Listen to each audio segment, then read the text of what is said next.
Om Sakali Tumari Icha Icha Moy Tara Tumi Tumar Kormo Tumi Koro Loker Bole Koriami Sakali Tumari Icha.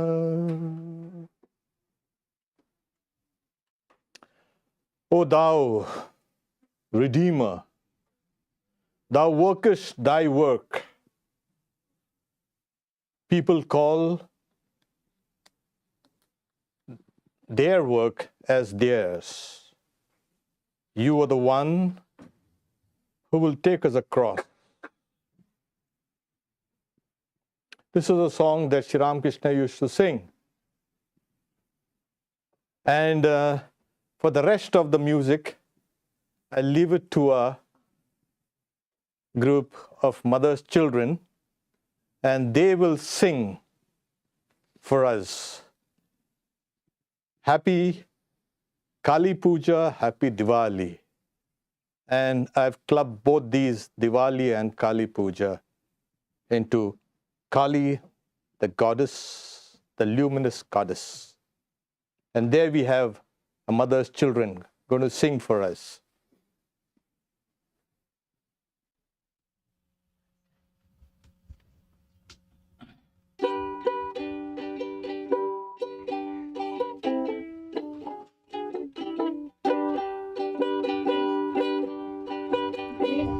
I don't mind.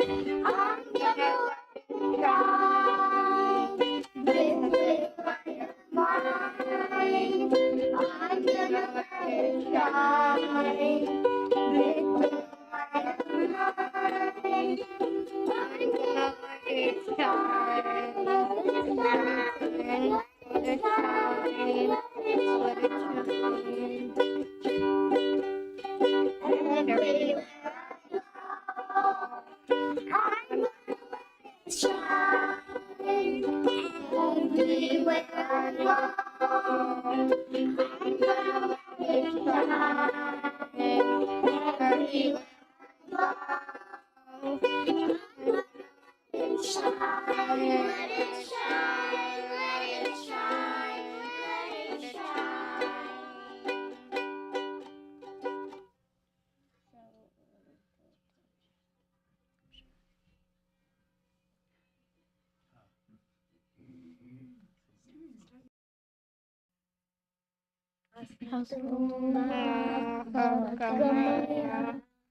Tamasoma Jyotirgamaya Mrityoma Amritam Gamaya. Om Shanti Shanti Shanti.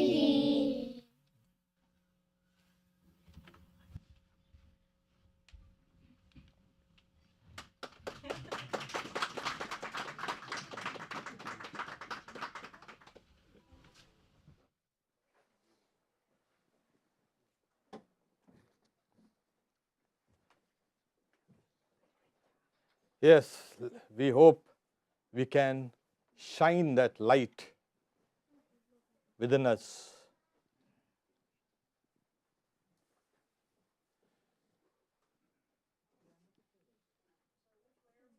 Swami Vivekananda, before he became Swami Vivekananda, he says, well, I have meditated on Kali for 3 or 4 days. I haven't seen her. Sri Ramakrishna smiles and says, all in good time. My child, Kali is none other than Brahman. That which I call Brahman is really primal energy. When that energy remains inactive, I call it Brahman. When it creates, preserves, or destroys, I call it Shakti or Kali. Now this is you can say, the subject matter. Kali has different levels of being. One is we have the icon, the iconic image. Then we have something called the goddess image, the personal. And then we have the immanent aspect of the goddess. And then we have the transcendental aspect. So we have 4 levels of Kali's being. Well, only 4, well, it covers everything. Every form is her form. Now that includes your form also, not leaving me out also.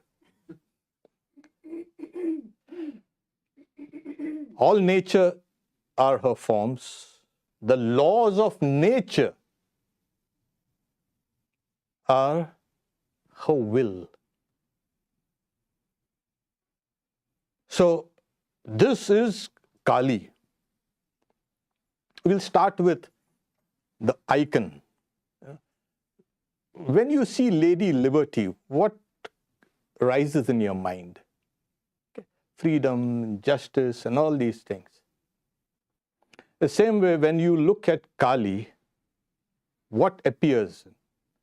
That is what I'm going to discuss. If it is just an image, your education about Kali is 0. Because a symbol always evokes something that it symbolizes. And it symbolizes this great mother called Kali. Okay. Now Kali is dark. Shri Ramakrishna, blacker than the blackest black. Now, you know, all our goddesses are so beautiful and beautifully decked and, with ornaments and all. And Kali, without any ornaments, without any clothes, and she has blood-curdling screams, and she has a severed head in one hand, and she had a sword dripping with blood, and sometimes she wants blood sacrifices. It's all blood, blood, blood and gore. I tell you, the worship of Kali is not for the faint-hearted. But the Purana, Kalika Purana says, oh, she is so beautiful. And so now, you have something called, she's beautiful and yet she looks terrible. Here, as I said, we have 2 complementary sides to everything. And slowly we will see how she integrates all these contradictions and complements all of them. So let's look at the icon.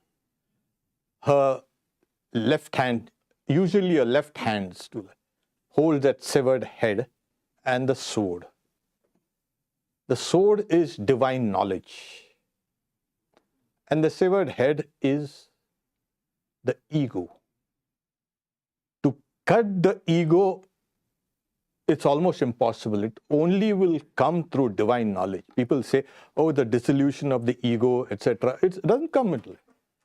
It has to have that tremendous, you can say, power of doing away with the ego. Otherwise, Shri Ramakrishna says it's not possible. So you need, like Swami Vivekananda said, divine love and divine strength to cut this ego. And her usually right hands are one. The one is, oh, don't worry, I'm there along with you. She is giving you the symbol of fearlessness. And in another right hand, she's saying, okay, these are the gifts I'm giving you. So in left hand, she's the destructive side, and in the right hand, she's also in the creative side, the boon giver, the one who gives us fearlessness. So we've got to take both of these things together. So Kali represents change, time, death, destruction. Yeah, we try to hide these things away from our consciousness, or even from society. We don't like to see this, but we've got to face it sometimes in our lives. So she is one of the 10 forms of the goddess called Mahavidya, the great knowledge. Now the various forms of the goddesses, they are the 10 energies or the 10 insights into the workings of nature that is given as in the yogic scriptures and symbolized as goddesses. So the various goddesses represents the various knowledge aspects in this universe, not manifest. It is unmanifest. You will have to intuit that. And when you intuit that, that is the power of the goddess. Okay. So she wears a garland of skulls. And she wears a girdle of hands. And it's nothing else. So those hands represent all the karmas. She is the doer of karma. As I said, Sakali tumari icha moi tarutum. Tumar karma. You do your work and people say it's mine. And the garland, of course, of heads represents the, you can say, different alphabets in the Sanskrit language. It's either 51. So every time you say or hear sound, it represents Kali. It also, sometimes she also has 108, and which is a kind of a mystic number in Hinduism, where the rosary consists of 108 beads. Okay. So why is she like this? Naked and black, and well, she is called a Digambari. That is, Ambara is clothes and Dig is the directions of space. She is space clad. She is clad in space. She is not naked. She is clad in space. And if you look at space, it's dark. Not here, of course. We've got a light here.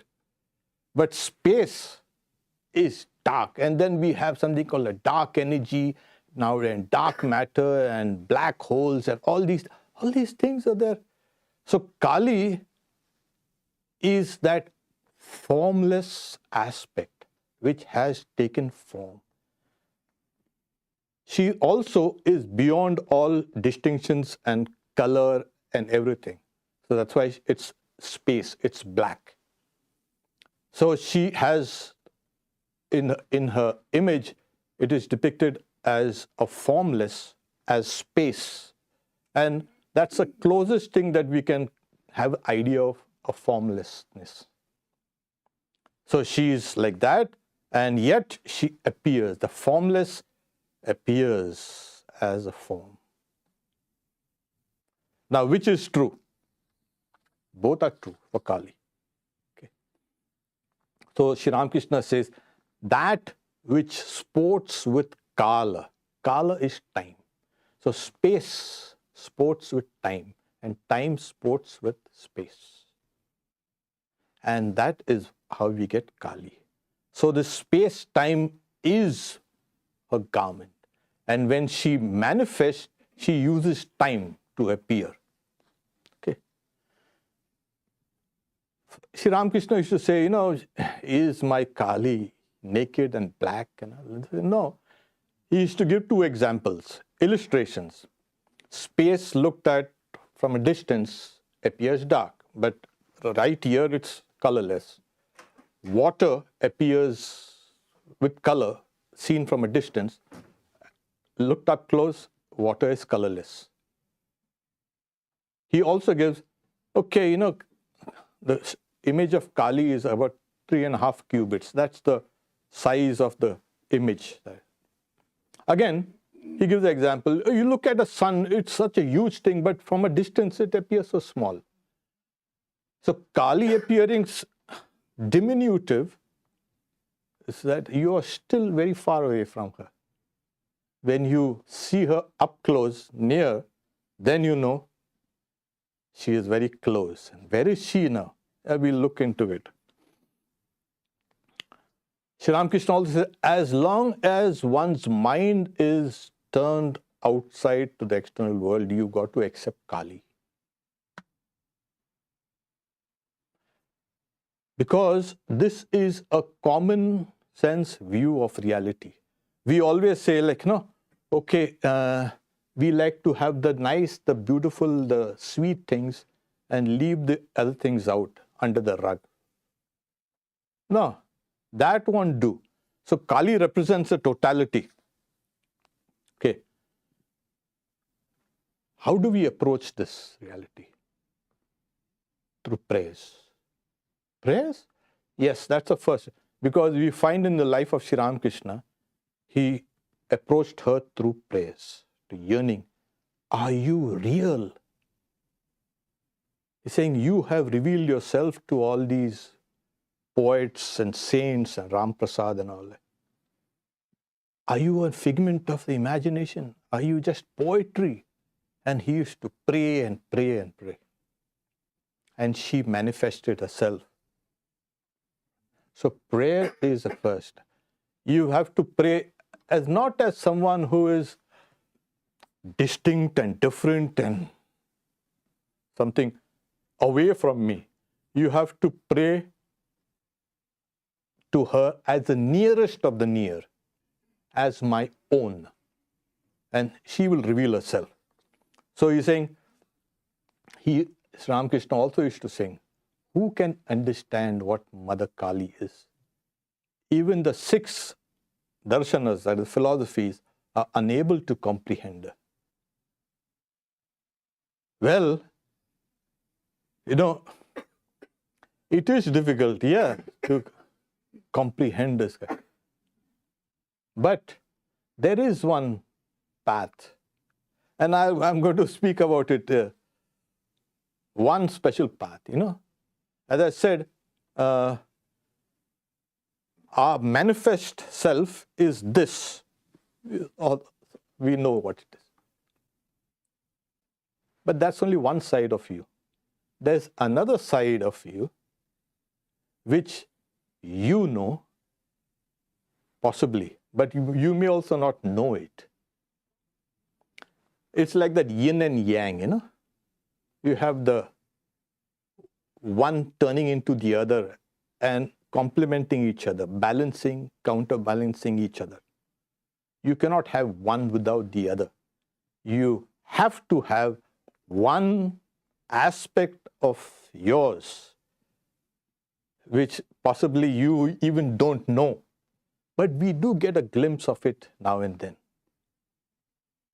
That is the dark side of a being. Sometimes it's a monster. It's powerful. We may look very nice and sweet outside. Yeah. If you're there, then you have to have that monster also there within you. As I said, it has a life of its own. It can destroy things. It brings chaos. And of course, order also. And this is something we like to keep suppressed, away. That's not me. That is you. So, yeah, that's our dark side. Everybody will have a dark side. And why not? If you can tame the dark side, you'll be successful in everything. The problem is we haven't yet understood its, you can say, powers. Is it just subconsciousness? It's more than that. Let's put it like that. it's subconsciousness, it's your past karmas, it's your autobiographical memories and all the memories related to that, and everything else, that it is something that dwells within you. It is loosely called your inner being, Antaratman. So that part of the being has to be used in order to worship Kali. And that is one of the ways. Okay. So because Kali is the totality of all existence, number one. And we have to first acknowledge the totality of our own existence, our own hidden agenda, our own hidden urges and desires and fury. We have somehow kept this away even from ourselves. It doesn't exist. It does. Okay. To approach Kali through that untamed, the dark side of our being is one way. Is that the only way? No, that's not the only way. Okay. There's the heroic side. Nobody is really happy in this world. I've yet to meet somebody who's really happy. Don't be under the illusion that person looks happy. The heroic side will approach Kali through this pain and suffering and diseases and death. He will confront it. He or she, of course. Not going to quake at this. So Swamiji used to say, mother is a disease, mother is a pain.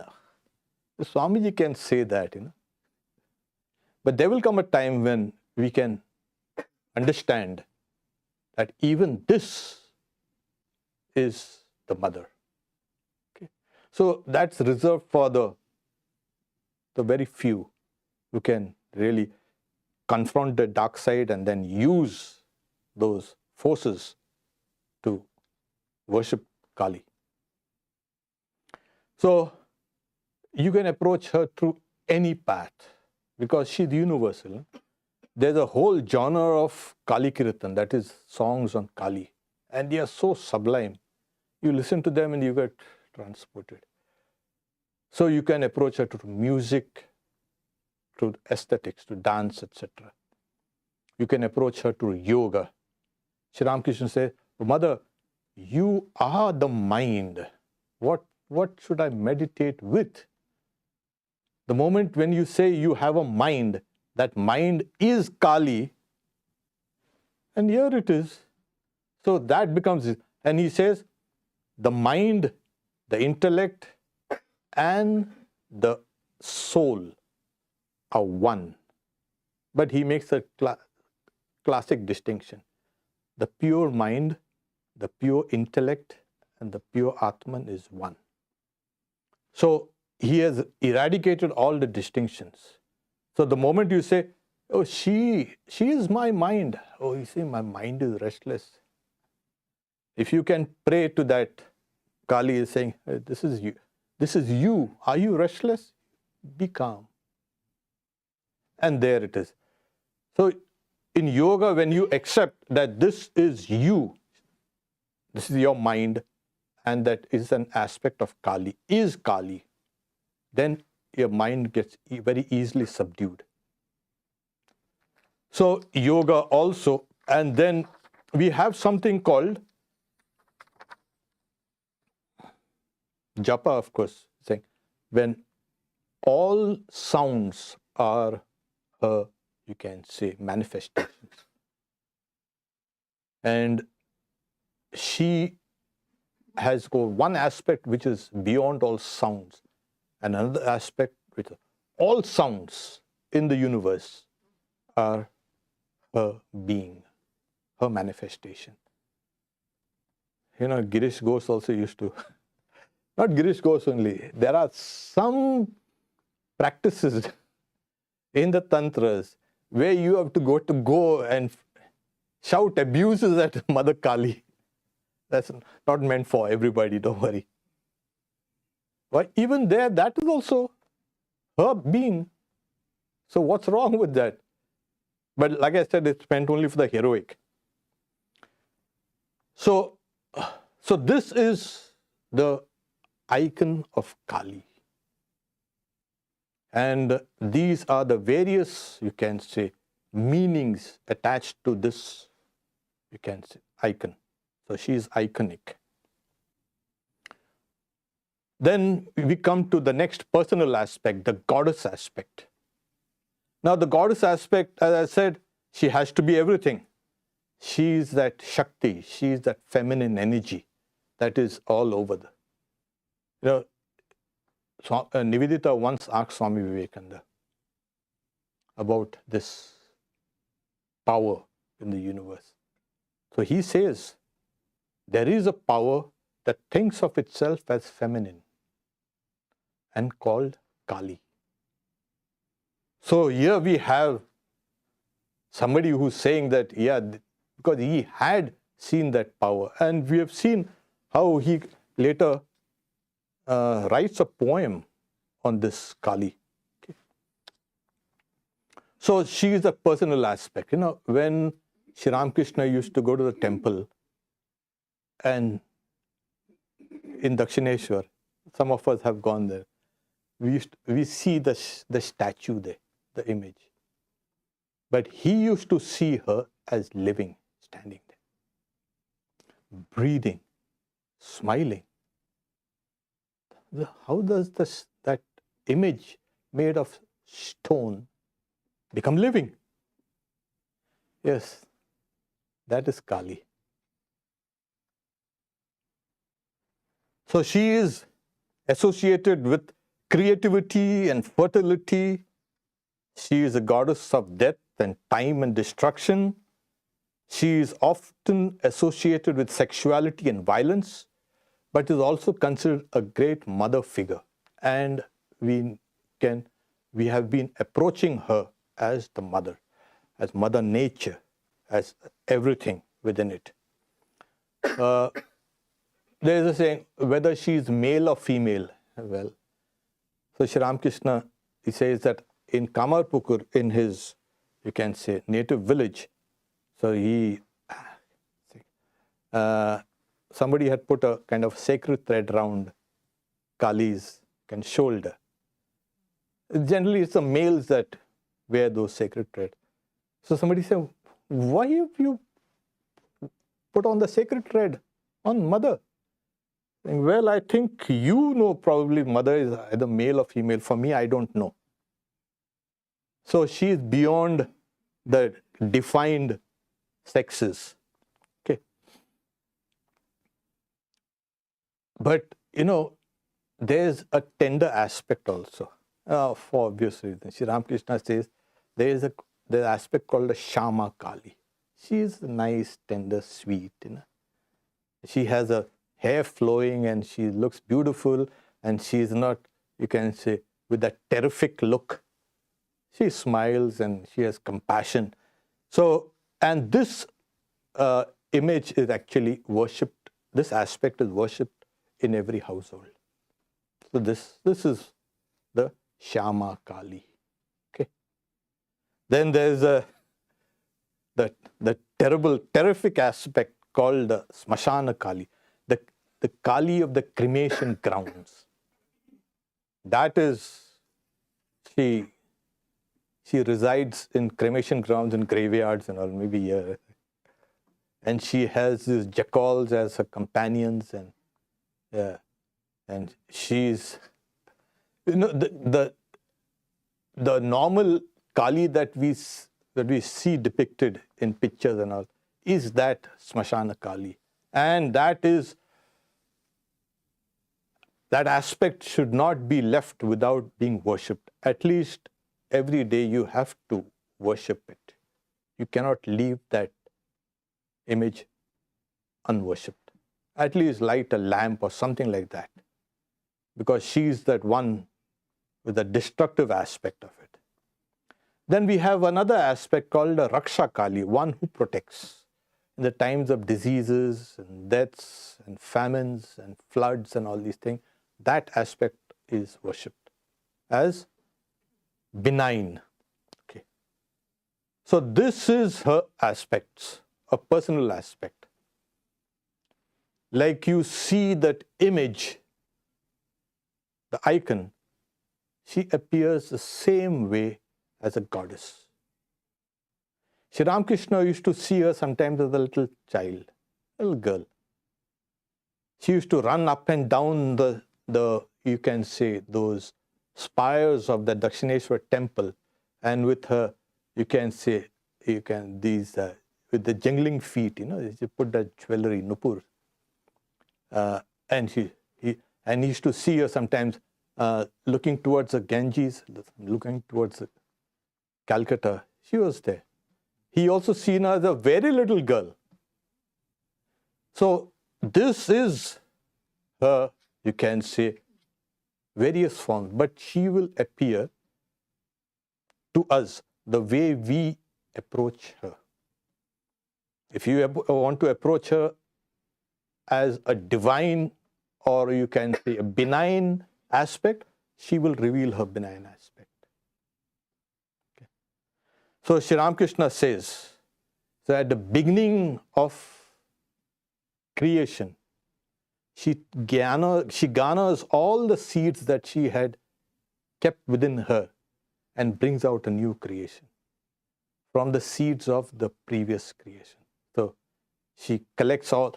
When everything has been dissolved, everything is destroyed, everything is now in a quiescent state, the seeds of the future creation she holds within herself and she brings it out. So this is the immanent aspect. She, as it were, she becomes this universe within everything. So she also says, this primordial power is ever at play, creating, preserving, destroying. Now, these three things, creating and preserving and destroying, these three things seem separate activities. They are not. Creation is preservation and is destruction. So you've got to put a hyphen between creation, preservation, destruction. It's one activity.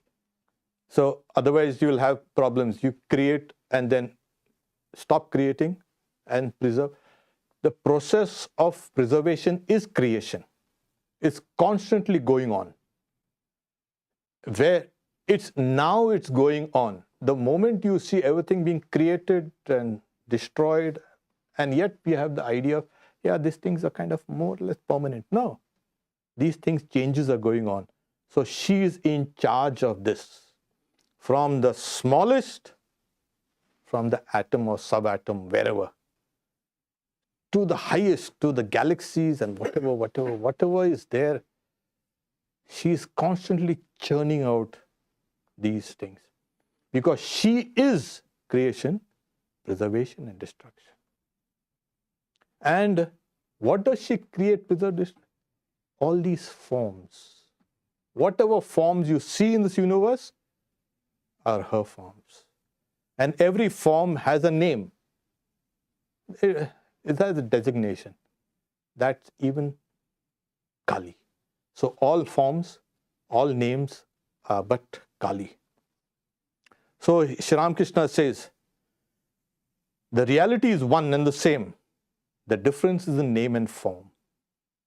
So it is this one immanent goddess that is appearing as this nature. Now, the subject matter was, okay, the luminous goddess. Well, what's a luminous? Where? I don't see any kind of luminosity at all. It's a metaphor for consciousness. She is the luminous. She has to be consciousness. So Sri Ramakrishna, one time, he was distraught because he hadn't yet seen Kali as she is. And he was so kind of frustrated. He's saying, what's the point in living when I can't see her? So he takes that khadga, that sword that she carries, but it was hung on the wall of the temple. He takes that, he's saying, and he was about to do away with his head. And before he could, he saw, he says, and the vision of Kali. But the vision of Kali was, in his own words,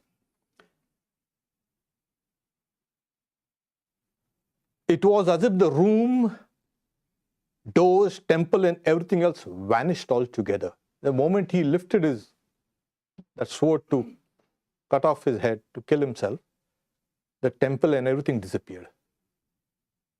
There was nothing anywhere. And what I saw was an infinite ocean of light. The ocean was consciousness. However far and whatever direction I looked, I saw shining waves coming towards me one after another with a terrific sound. They were madly rushing towards me.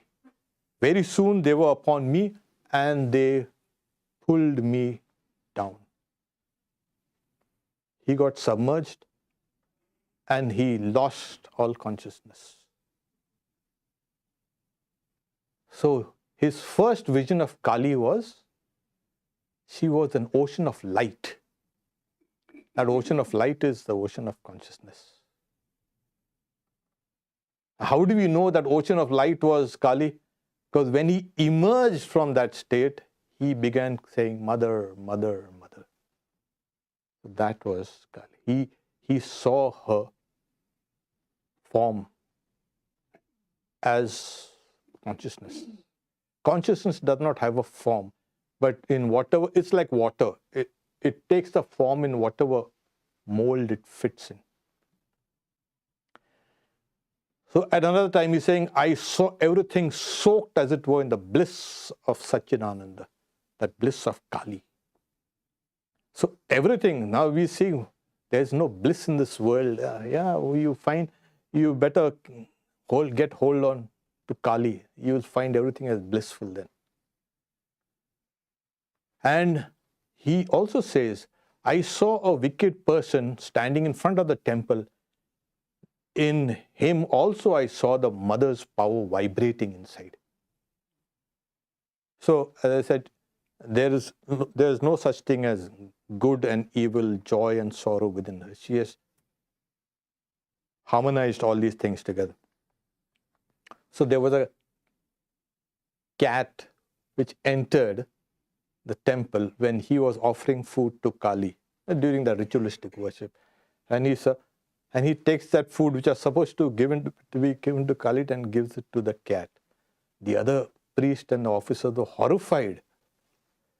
Sri Ramakrishna says, I saw the mother there in the cat as well.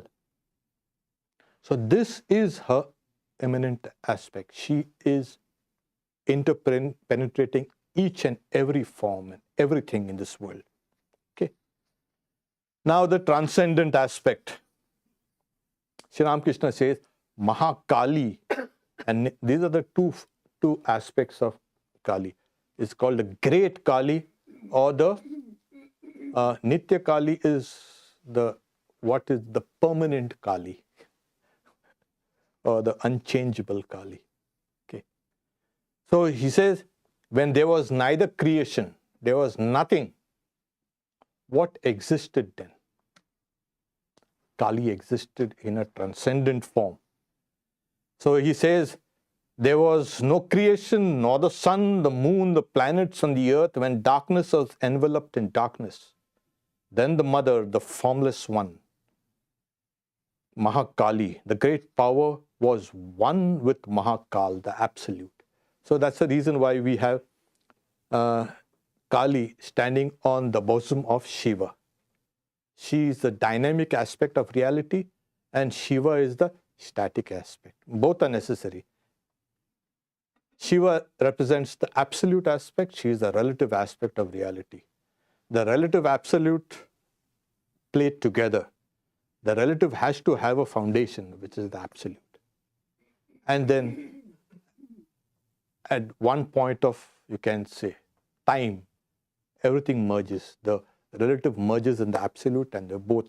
That's the reason why he's saying, by meditating on Kali, the aspirant realizes God as Kali. Next, he finds that that form is merged into the absolute. So when you meditate on Kali, you become one with Kali. And then that form dissolves into the absolute, into the transcendent. So this is her highest aspect, the transcendent aspect, the Mahakali, the great Kali. So let's end with Swamiji's kind of experiences. You know, Swamiji he didn't like Kali. Oh my God. Any sensible person, how could do this worship?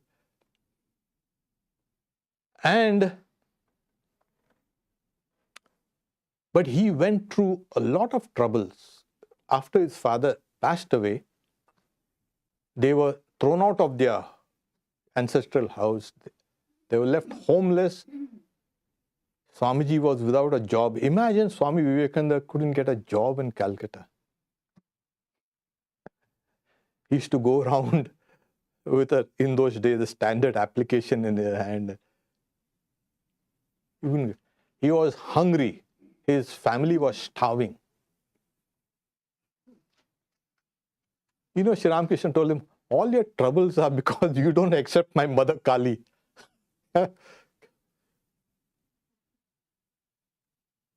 So he saying, please do something for my family. Saying, no. You don't accept her. You go and talk to her. And saying, today's Tuesday, go at night and talk to her. Tell her. And then Swamiji, he goes to the temple. He was in Sri Ramakrishna's room. He walks towards the temple. He's saying, as I was walking, I was feeling a kind of an intoxication there. As I climbed the stairs and entered the temple, and I saw Mother standing there. And the stunned, he never saw an image of stone. He saw her living. And he completely forgot about, all these troubles and his homelessness and all these things. Saying, Mother, give me knowledge, give me devotion. Grant that I will have an uninterrupted vision of thee. And then his heart was full of joy and bliss, and he saw Mother smiling there, luminous. And after the vision, he comes back. Sri Ramakrishna says, did you ask Mother to take care of your wants? Oh, I forgot. Go quickly. He goes a second time and he repeats the same thing. He sees the Mother and says, I don't want anything. Give me renunciation, give me knowledge, give me devotion. He returns to Sri Ramakrishna's room. Did you ask? Oh, I completely forgot.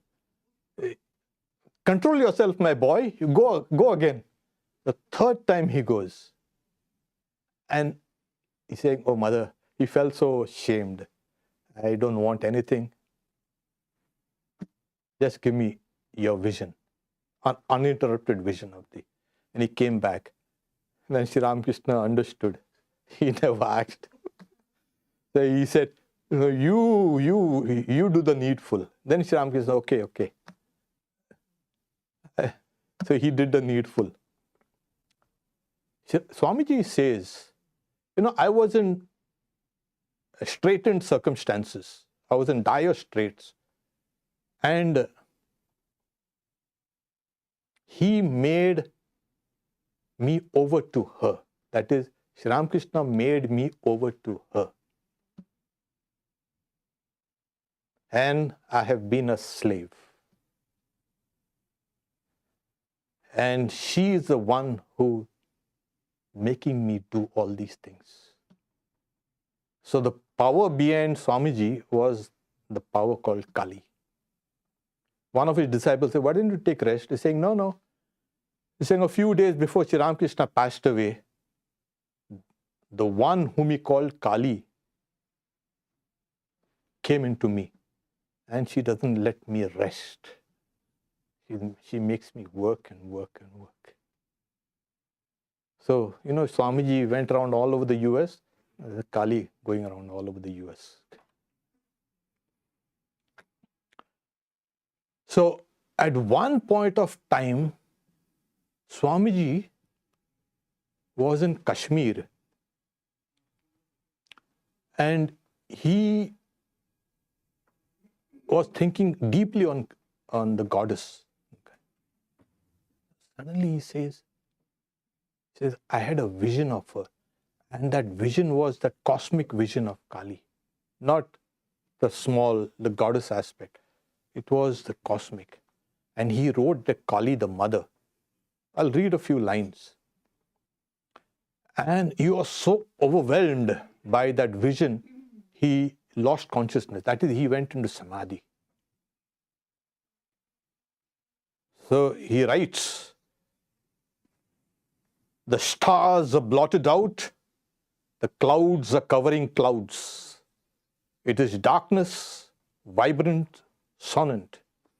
In the roaring, whirling wind are the souls of 1,000,000 lunatics let loose from the prison house, wrenching trees by the roots, sweeping all from the path. The sea has joined the fray and swirls up mountain waves to reach the pitchy sky. The flash of lurid light reveals on every side 1,000,000 shades of death, begrimed and black, scattering plagues and sorrows, dancing mad with joy. Come, mother, come. So here he sees that aspect of Kali. Then he says, for terror is thy name, death is thy breath, and every shaking step destroys the world forever. Thou time, the all-destroyer, come, mother, come. He finishes off, who dares misery love and hugs the form of death, who dances in destruction's dance, to him the mother comes. So this is that great power. And later on, he tells Nivedita, it has come true, every word of it. I've seen it. So here he had the great cosmic vision of Kali as a cosmos in her play of creating, preserving, and destroying. So this is how do we approach her? The best way to approach her, Sri Ramakrishna says, is to approach her as a child to the mother. Don't get frightened of her iconography. Go close and see she's that loving, beautiful mother that we have been missing in our lives. That mother, which is our being. We have been missing that real being in our lives, that luminosity, that consciousness. She will reveal herself. And especially in this age, she is very active. And we've got to approach her as the mother. That will be the greatest day of your life. Om Shanti Shanti Shanti Harihi Om Tat Sat Shri Ram Krishna Arpanamastu. Okay, we'll take a few questions if they are. How different is my suffering from the divine? Is the divine also suffering with me? The suffering is a semblance. The suffering is what will lead you to the divine. As I said, there's no one who's really happy.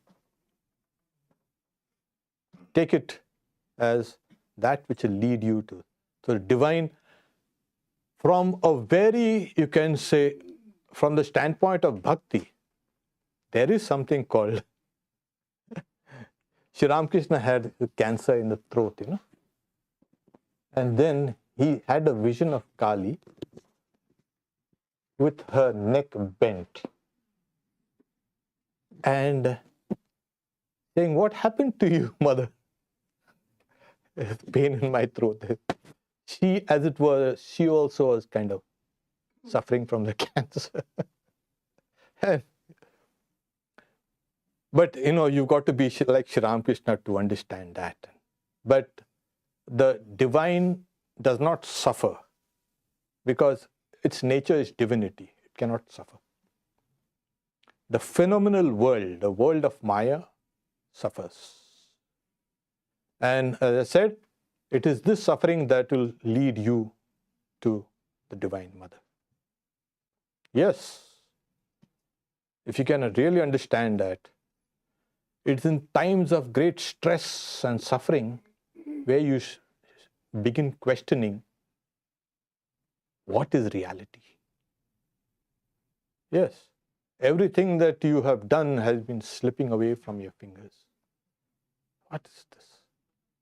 And then it happens.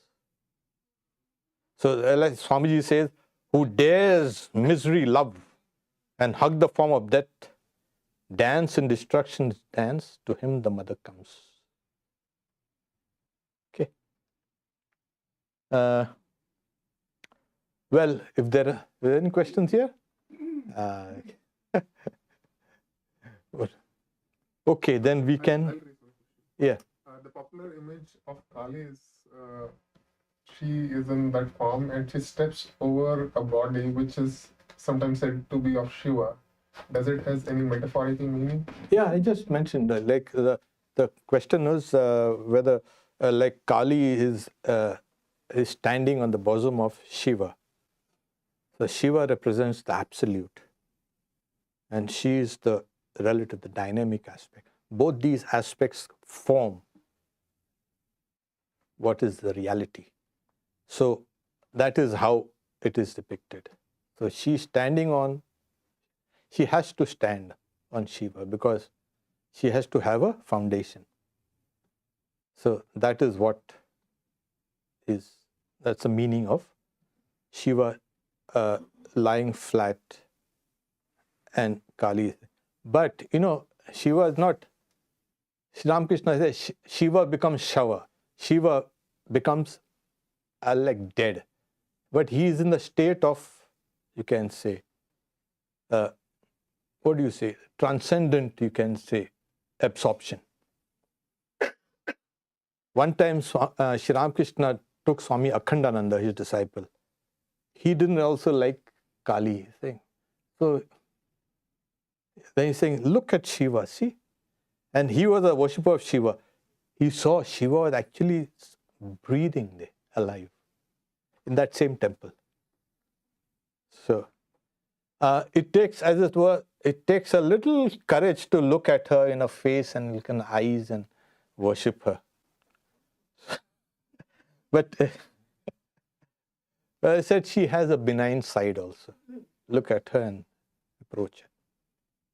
And as I said, the Upanishad says she's very beautiful and she is there with all the grace that you ever would like to have. Okay. So we stop here for today. Okay. Wish you again a happy Diwali and happy Kali Puja. Om Shanti Shanti Shanti. Peace, peace, peace.